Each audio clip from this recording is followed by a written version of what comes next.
Welcome to the Apologetics Guy Show, the podcast that helps you find clear answers to tough questions about God, Jesus, and the Bible.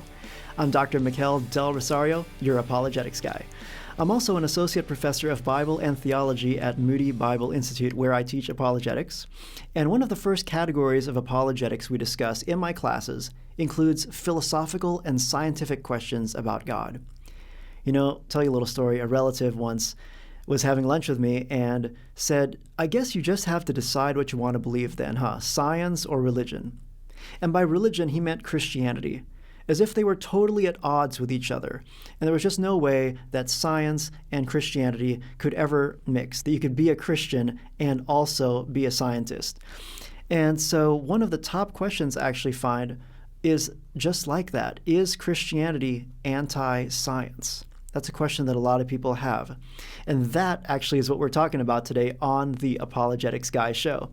The interview you're going to hear is a conversation from my YouTube channel, and my guest coming to us via Zoom is Dr. Melissa Cain Travis. Melissa is affiliate faculty at the Lee Strobel Center at Colorado Christian University, and she's the author of Science and the Mind of the Maker. This is a book that she uses in her scientific apologetics class. Welcome to the show. Hi, Dr. Del Rosario. I love I get to call you that now. Yeah, thanks so much, Dr. Melissa Travis. Melissa and I have been working together for some time. I remember, Melissa, the very first apologetics conference I ever spoke at in Texas, right when I moved to Dallas, was actually one I did with you. And that's the first time we met. So we've been kind of following each other's work for a while, and I'm glad to have you on the show today. Well, I'm glad to be here. This is going to be fun. Well, explain to us the title of your book, Science and the Mind of the Maker. That's an allusion to another person's work as well. So tell us a little bit about that.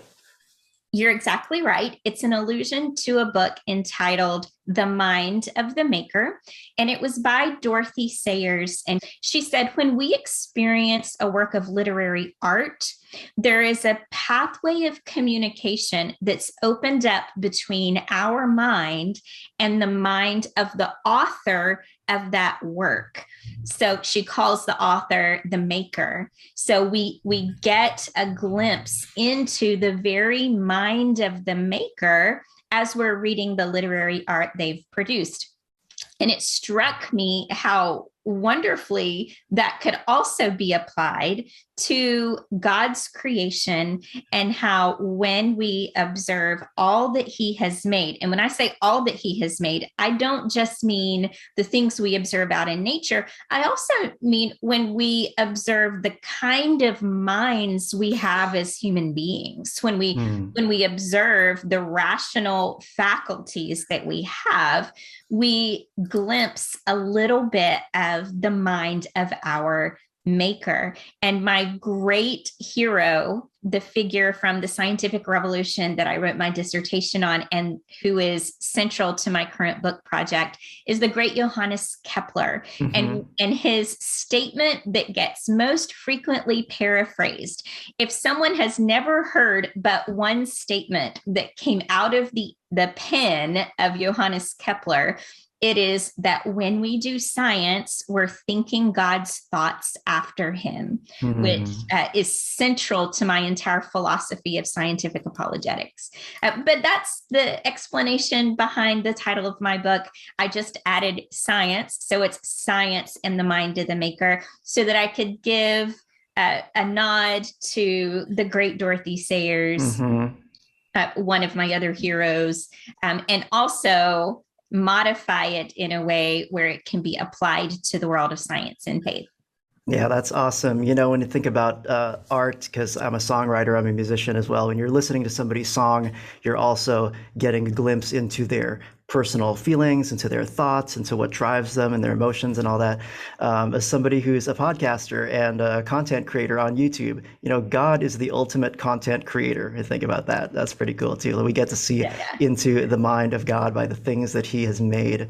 Real quick, if someone were to just ask you in an elevator, you know, at an academic conference or an apologetics conference, going from one floor to the next, what is the maker thesis? That's a phrase you use a lot in your book. What would you say? The maker thesis is the idea that when we examine the evidence coming out of lots of different scientific disciplines, neuroscience, cosmology, biochemistry, earth sciences, for example, when we examine the evidence coming from all those different places, we see indications that there is an intelligence behind the universe and that there's something about human beings that's resonant with that intelligence. In other words, this intelligence is one with which we have a kinship on a rational level, because we see the rational underpinnings of the world in all these different places. And we have to ask the question, well, why is it that we have the exact type of cognitive capacities to tap into that and unlock many of the secrets of nature? Mm-hmm. Well, it's a fascinating concept that you work through in your book, but I'll tell you real quick, many years ago, I was having lunch with a relative, and this person's kind of a science hobbyist. And so we were at this diner, and first thing he says when he sits down, you know, because he's visiting me in the context of a presentation that I gave at a church. He said, "So I guess you just have to decide what you want to believe then, right? Science or religion?" And so I said, okay, well, this guy's interested in cosmology, so let's talk about arguments for the existence of God based on scientific things, like, let's say, the beginning of the universe. So we talk about the Colombo cosmological argument, where it's required that we have to have a first cause, that everything has to have come from something, not from nothing. And well, at the end of the discussion, I thought we were having a great discussion. He ends this discussion by saying, "So I guess you just have to decide what you want to believe then, huh? Science or religion?" I was so deflated. I was like, oh no, what am I doing wrong? That was kind of my first intro into doing scientific apologetics, of that conversation. So how would you respond to someone who thinks that science is anti-Christianity, or that Christianity is anti-science? You know, that is such a huge, complex, and loaded question.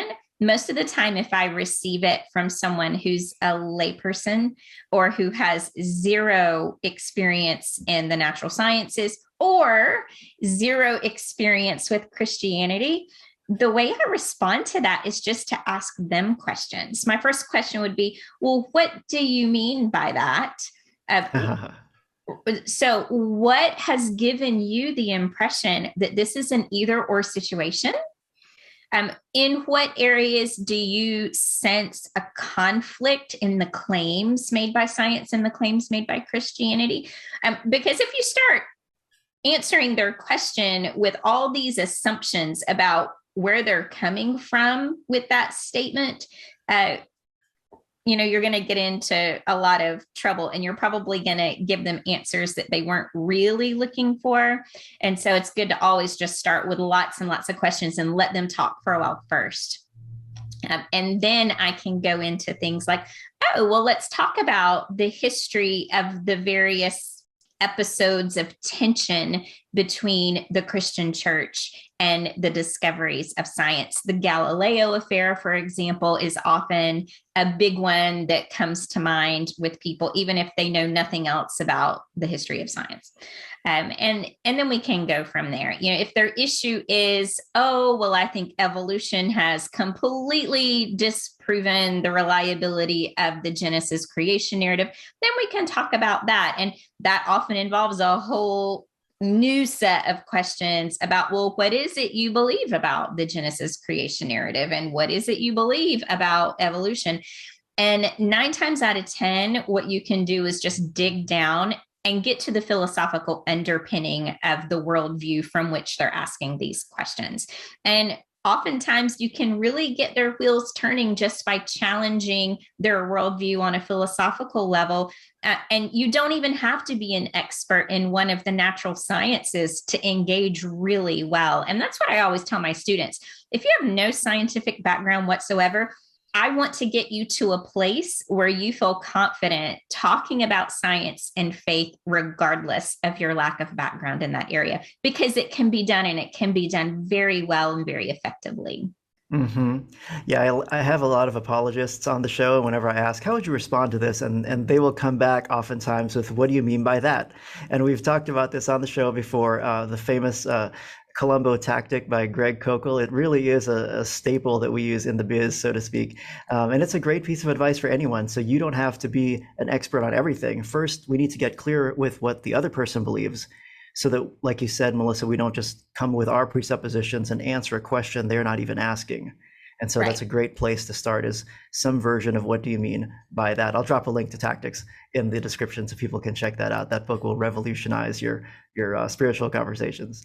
Yeah, and I'd also, on that point, like to give a shout out to Mary Jo Sharp, who did an entire Bible study entitled, "Why Do You Believe That?"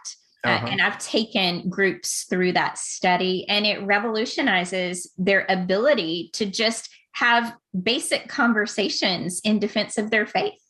I think for some people, they have this unconscious idea of scientism in their minds, where science is the only possible way we can know things. So you can know a scientific fact, but you can't know that God exists or something like that. How do you respond to somebody, or how would you approach somebody who has that mentality when it comes to science and faith? That's a very good question. And I have to start by saying I come across non-believers as well as believers that have this understanding. And so, of course, one versus the other, they're going to take a different side on which discipline they need to cling to the hardest, right? That's a whole separate conversation. But when I encounter a skeptic, for example, I'll often say, okay, I want you to imagine living as if the claim you're making is absolutely true. If it is absolutely true that science is the only way by which we can gain knowledge about the world, what does that tell us about value, meaning, purpose, morality? Because none of those things can be discovered in a scientific laboratory. You're not going to find the direction to refrain from torturing people for fun when you look through a microscope, right? And I know that's tongue in cheek, right? But I get them thinking about how expensive scientism as a philosophy actually is. And then I'll also point out the fact that scientism is a self-refuting philosophy, because if you're going to make the claim science is the only way to reliable knowledge about the world, you've just made a statement that cannot be demonstrated through the methods of science. So it can't be true, right? It's self-contradictory, self-refuting. The way I usually describe it is it shoots itself in the foot, or it saws off the branch on which it is sitting. Right. And then we have softer versions of that view. You don't often come across even a hardcore materialist who will hold to this hard scientism. Often it will be a much softer version where they will say, okay, the bedrock truths about reality come from our scientific investigation of the world. However, we can arrive at another plane of truth when we observe what helps human beings to flourish. And when we see things that help human beings flourish, we can call those truth, and we therefore have an obligation to live accordingly. Of course, they end up in the notorious grounding problem for these types of moral and value claims, which is another separate conversation. But all of that to say, my strategy is to get the person who's spouting scientism, even if they don't have that word for it, like many people don't. I start asking them questions. What do they mean? Of course, point out the incoherence of the view, and point out how very, very expensive it is, how it's not a livable worldview. Yeah, so many places we can go with that. But let me ask you this. Where would you go in a conversation with someone, like say you were at that diner with that relative that I mentioned, and he just feels like you have to decide science or religion, as he put it, what you want to believe, because there's not really scientific evidence for the existence of God. What's your go-to, and how do you unpack that in a understandable way for laypersons? So probably the way I choose the most, and it's not the way I choose 100% of the time, but the way I choose the most is to literally and figuratively go all the way to the beginning and say, okay, let's talk about some of the pieces of scientific evidence we have that our universe began to exist. So we'll go back to Einstein's theory of relativity and how his theory of relativity implied a universe in which all matter, energy, space, and even time itself had an ultimate beginning in the finite past, and then how that was reinforced, confirmed, supported by the telescopic observations of the great Edwin Hubble, and then some of the evidence that has further supported this idea since that great revolution in physics. And then I bring in the philosophical side of it. Okay, given the scientific evidence that we have that the universe had an ultimate beginning, that time had an ultimate beginning, let's talk about the philosophical reasons why we can't have an eternal past that has led up to this moment. So I use those two things together, the scientific evidence of, and we can use the phrase standard Big Bang model, right? I also like to point out, especially when I'm using the cosmological argument with Christians who are in a place of doubt, Christians who have a child that has walked away from the faith that want to use this line of evidence, I point out to them, look, you don't have to frame this as, oh, the standard Big Bang model has given us all this evidence, because you could just take the philosophical tack to the argument and say something that begins to exist has to have had a cause. And we have all this evidence that the universe isn't past eternal. We don't even have to mention Big Bang theory, and just go at it from that direction, because there are certain categories of Christians who get really nervous when you start talking about Big Bang cosmology. So I just wanted to point out that the cosmological argument has enormous value, no matter where you fall as a Christian on that very, very broad, complex spectrum of views about the Genesis creation narrative. Yeah, I think for some people, they have this separation in their minds where they say, I'm going to go with the science and forget what the Bible says because this is just an old, outdated book. And others are going to say, I'm going to go with the Bible and forget what science says because it's all a bunch of atheistic naturalists who just hate the Bible. When in fact, sometimes there's a misinterpretation of scripture that doesn't line up with what science is saying, or a misinterpretation of what science is saying, because after all, we get more scientific data every year and science can change. And sometimes there's not really that conflict there. Would you agree? Oh, I would totally agree. So one of the old adages I like to use is science, when properly understood, will harmonize beautifully with theology when theology is properly understood. Or you could use scriptural interpretation. When scripture is interpreted accurately and science is understood accurately, they're never going to conflict because all truth is God's truth, right? So all of this information that we're trying to get about the natural world using the disciplines of science, that's God revealed through his creation, like the mind of God, the mind of the maker revealed in what he has made. And so we do our best with our finite minds, right? Our imperfect finite minds. But we're also applying imperfect finite minds in our project of interpreting scripture. And so I think it's wonderful that God has given us special revelation and natural revelation to help us understand both spheres of knowledge a lot better than we could have if we only had one or the other. Now, going back to your book, you had a great illustration that I want you to unpack for us, where you talked about a wooden pegboard and how you talked about how that shows us how pieces of evidence can fit the maker thesis. Unpack that for us. Okay, so when my boys were toddlers, we had a lot of these wooden pegboard puzzles.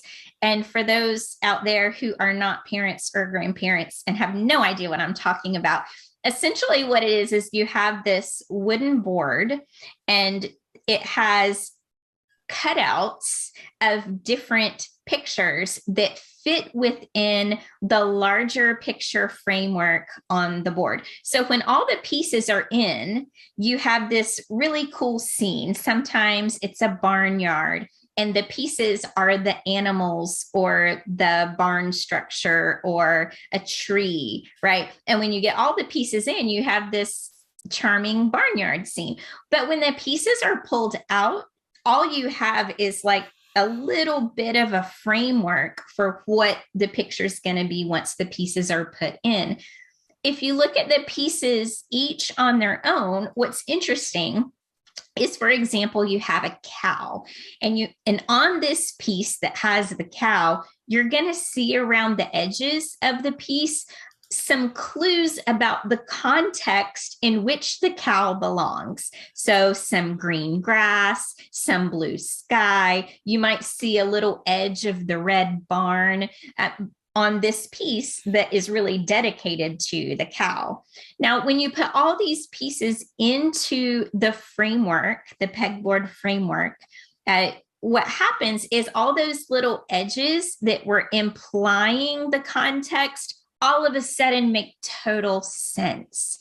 And when you put them all in, you have this coherent picture that gives you all the answers to the puzzle question, right? What is this picture going to be? Mm-hmm. Now you know the pieces fit in perfectly. They make sense of the context. Now, I use that as an analogy for the intersection of science and faith, because if we treat each of the different scientific disciplines, and to name a few, cosmology, biochemistry, earth science, neuroscience, for example, if we treat each one of those like one of these pegboard puzzle pieces, when we examine each on its own merit, we see these clues. We see these clues that imply a transcendent intelligence behind the universe, no matter which of these disciplines we're looking at, which is really amazing because some of these disciplines don't overlap with one another in their subject matter. So you're looking at this piece, say cosmology, and you're seeing these clues. Oh, the finitude of the universe and the necessity of a cause of the beginning of the universe. So that's sort of pointing you beyond the science. It's raising you to the level of philosophical questions about what the science is implying. Okay, so then you snap that piece and all these other pieces into the framework, you have coherence and you have a rich, full picture of reality. Alistair McGrath will often use this phrase, a richer picture of reality. And I love that because I think it's a perfect description of what happens. Now, by contrast, when you're coming from the framework of materialism, the pieces, you might be able to force them in somewhat, but those edges, the context, these hints that you're getting about each one of these pieces doesn't create a coherent picture when you've sort of forced all those pieces into that materialist framework. In other words, you end up with some contradictions and you end up with some huge unanswered questions because the Christian worldview, the theistic worldview, let me rephrase it that way. The theistic worldview gives a much more intellectually satisfying explanation of reality than materialism will ever be able to provide. There are really important questions about human existence at both a material level and a philosophical level that materialism doesn't have the tools to engage with. I'm not saying this is a situation where science hasn't figured it out yet. I'm saying something completely different. What I'm saying is materialist science, okay, doesn't have the tools and won't ever have the tools to answer questions such as, what is our moral obligation as a human being? Just to give you an example, what is the purpose of my life? Materialism is never going to give us that. So why would we choose a worldview that doesn't satisfy us on an intellectual level and on a spiritual level? To use the word spiritual in the more generic sense of the word, we as human creatures, we have to have meaning and purpose to flourish. I mean, no one would disagree with that. We have to have that. So why would you choose a worldview in which those concepts really don't have ultimate meaning, when you can have a worldview that makes sense of everything and gives you the icing on the cake for a meaningful life in which you can flourish? Because these things are real. Meaning, purpose, value, morality, those are real things within the theistic worldview.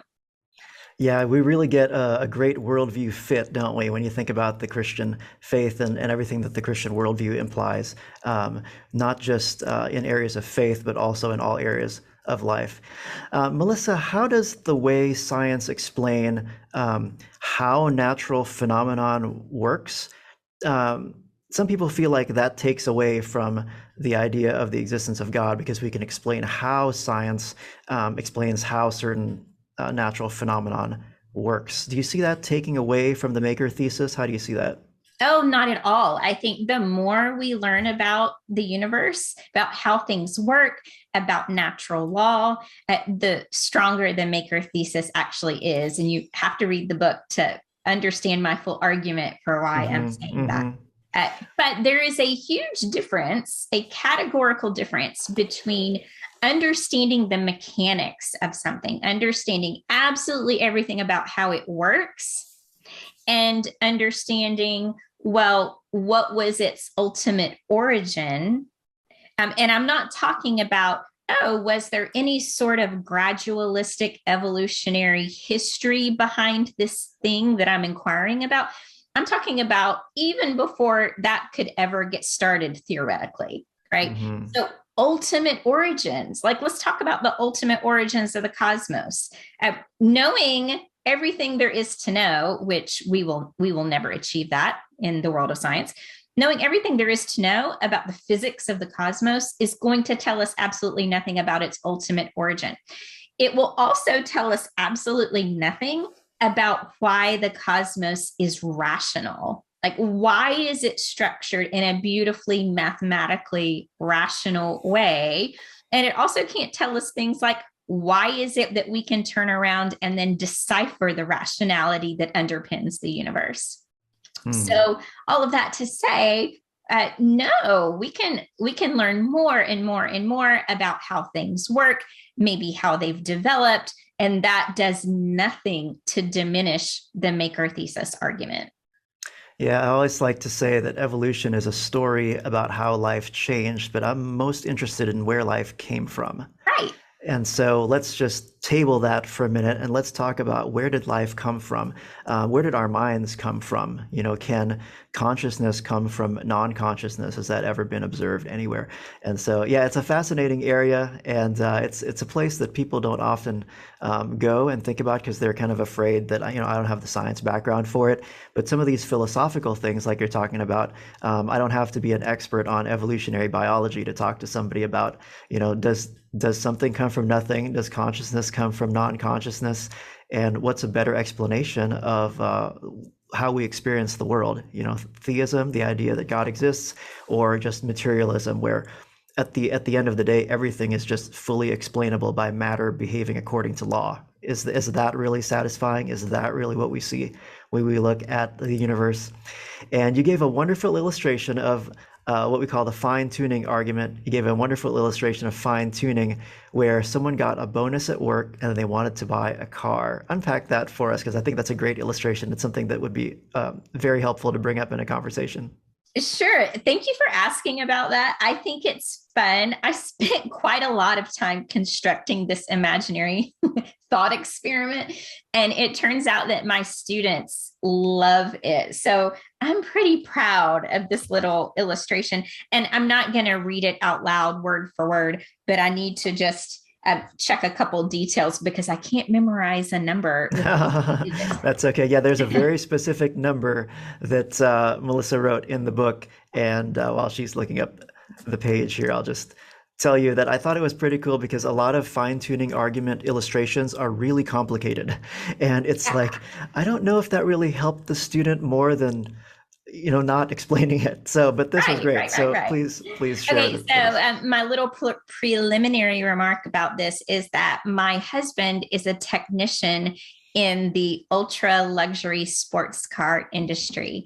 He just recently started a job as a Lamborghini technician. So he's in a shop with all these amazing machines, right? So he's been in the automotive industry for 21 years. So cars come to my mind anytime I'm trying to develop an analogy for something.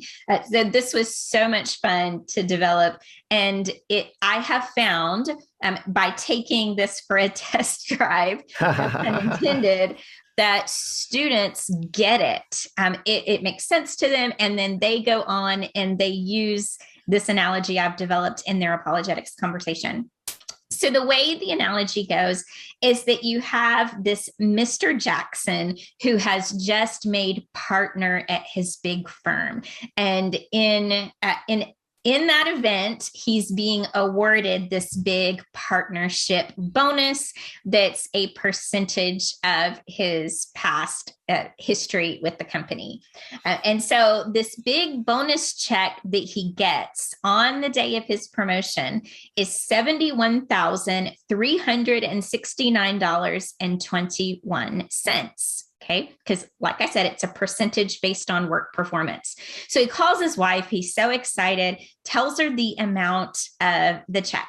And she says, honey, since this is a huge financial windfall that we did not expect, I want you to go down to the car dealership and I want you to buy that dream sports car that you've had your eye on for years and years and years. So he's in disbelief and delighted that he gets to go and buy the car of his dreams. So he goes to the dealership and he walks in and they lead him to this car that's on the showroom floor. And it turns out to be exactly the make and model and color that he wanted in his dream car. But it goes beyond that. So he opens the door, he gets inside the car.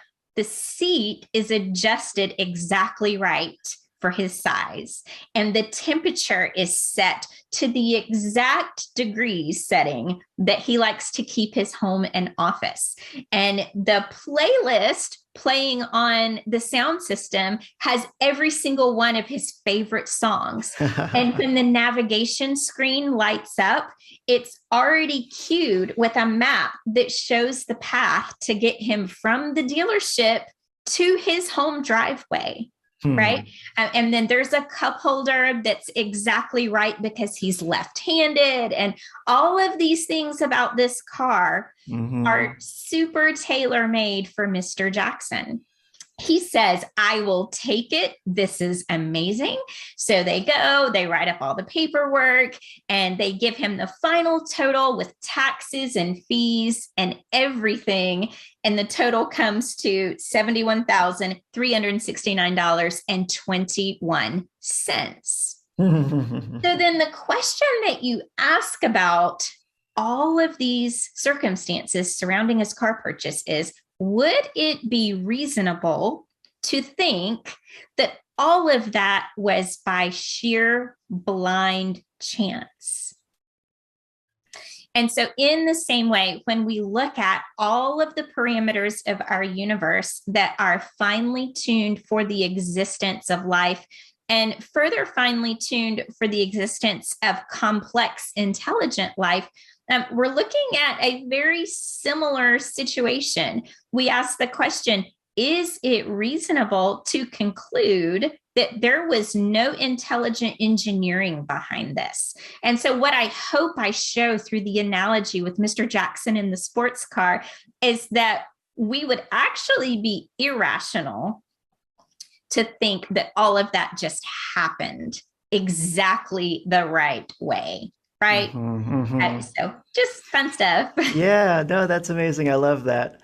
Okay, so I have to ask you this. Richard Dawkins once said we can give the possibility of an extravagant explanation for the existence of the universe, not God, as long as the chances don't exceed something like 100 billion to 1 or something like that. Why is it that some people would rather say, well, there's a tiny, ridiculously infinitesimal chance that this was all coincidence, and let's just go with that instead of giving any time of day to the maker thesis or to the idea of God? Well, that dovetails beautifully with the comment I just made about asking the question, how rational is it given these clear improbabilities that we're dealing with, right? And so when you have someone that says, if there's an infinitesimal chance that this could have happened materialistically with no intelligence involved behind the scenes, if you will, then what they're doing is they're tipping their hand and they're showing just a hard commitment to the materialist philosophy, right? They're not showing an openness to consider the involvement of a higher intelligence. And arguably there's something else behind there than just looking at raw scientific data. Right. There's a philosophical commitment there.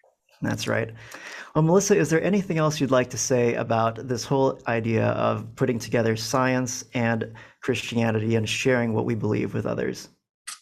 Well, what I would say is that in my mind, the most powerful argument we really have for intelligent design behind the universe is the fact that science exists. And in the book, I devote a couple chapters to the parts of this argument I'm referring. I guess you could call it, and this has never been formalized in any way in my writing or anyone else's writing that I know of, an argument from the existence of science. Because when we consider the things that have to be the case in order for science to even exist, it defies a materialist explanation. And so we could talk about human reason and all the problems that are introduced when you try to explain human rationality from a materialist perspective. Then we could talk about how mathematics applies so beautifully and precisely to the natural world. And then we have to talk about how the human cognition is advanced enough to do some of this crazy, complicated mathematics involved with fields like theoretical physics, right? So we have all these moving parts that have to be true. Nature has to have an underlying rationality. We have to have a system of mathematics that works to help us understand it. And we have to have minds that can do that work. So the fact that science can even exist is very, very much, in my mind, in favor of a theistic explanation for the universe. But it goes beyond, hey, there has to be a designer behind all of these things that we're observing. It goes even further than that. And I think we can even argue from this natural revelation that we have an intellectual kinship with that intelligence, which is directly linked to the doctrine of the imago Dei, or being made in the image of God. So I think natural revelation can give us all of that, right? So it gets us a step beyond basic theism, in my way of seeing it. It gets us to theism plus a God with whom we have this intellectual resonance. Yeah. Well, thank you for sharing that, Melissa. One thing that's come out of our conversation today is that Christianity isn't at odds with science itself, but the Christianity, which includes what you call the maker thesis, actually helps us explain more of what we know about the universe versus the worldview of materialism or a world without God. Melissa, thanks so much for being on the show. Oh, you're welcome. This was a great pleasure. Thanks for listening and joining us today. I want to thank Melissa once again for being on the show. And if you'd like to continue the conversation with me, you can @me on Twitter @ApologeticsGuy or connect with me on Facebook, Instagram, or YouTube. I'm Apologetics Guy on all my socials, and I'd love to hear from you. If you got some value for your time here, please do subscribe to the podcast so that you'll be sure to get each of our future episodes.